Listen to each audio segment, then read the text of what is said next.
নবী সাল্লাল্লাহু আলাইহি ওয়াসাল্লামের সামনে মুখ দেখাতে হবে না? একবার দেখাতে হবে ইচ্ছায় হোক আর অনিচ্ছায় হোক, আর একবার দেখাতে হবে ঐচ্ছিকভাবে। ইচ্ছায় হোক আর অনিচ্ছায় হোক কোথায়? কবরে। কোথায়? সবাইকে দেখানো হবে। আমি আপনি এভরিবডি, সবাই দেখবে আমাদের নবী মুহাম্মদ সাল্লাল্লাহু আলাইহি ওয়াসাল্লামের এই নূরানি চেহারা, সবাই দেখবে ইনশাআল্লাহ। আল্লাহ পাক প্রশ্ন করবেন, ফেরেশতাদের মাধ্যমে প্রশ্ন করাবেন, মান হাযার রাজুল বুইসা ফীকুম, এই ব্যক্তিকে যাকে তোমাদের কাছে পাঠানো হয়েছে। পৃথিবীতে যদি আমরা রাসূলের সুন্নাহ মতো চলতে পারি বা চলার চেষ্টা করি, ইনশাআল্লাহ সেই ব্যক্তি বলতে পারবে যে তিনি হচ্ছেন রাসূলুল্লাহ সাল্লাল্লাহু আলাইহি ওয়াসাল্লাম। আমি আল্লাহর কিতাব পড়ে জেনেছিলাম যে তিনি আল্লাহর রাসূল সাল্লাল্লাহু আলাইহি ওয়াসাল্লাম। আর একবার হচ্ছে ঐচ্ছিক। এটা কেমন?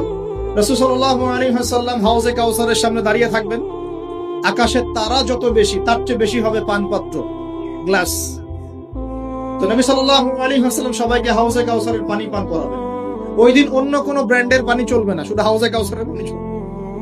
মাম পানি, প্রাণ পানি, এসব পানি নাই, শুধু হাউজে কাউসারের পানি। কথা বুঝতে পারছো? কোনো ড্রিঙ্কস নাই, সফট ড্রিঙ্কস, হার্ড ড্রিঙ্কস, কোনো ড্রিঙ্কস নাই, শুধু কি হাউজে কাউসারের পানি। এই পানি ছাড়া কোনো পানি নাই। এই পানি যে খাবে, এই যে 50,000 বছরের সমান দিন, কিয়ামতের দিন, এই দিনে সে ইনশাআল্লাহ পিপাসার্ত হবে না। সে আর কোনোদিনও পিপাসার্ত হবে না।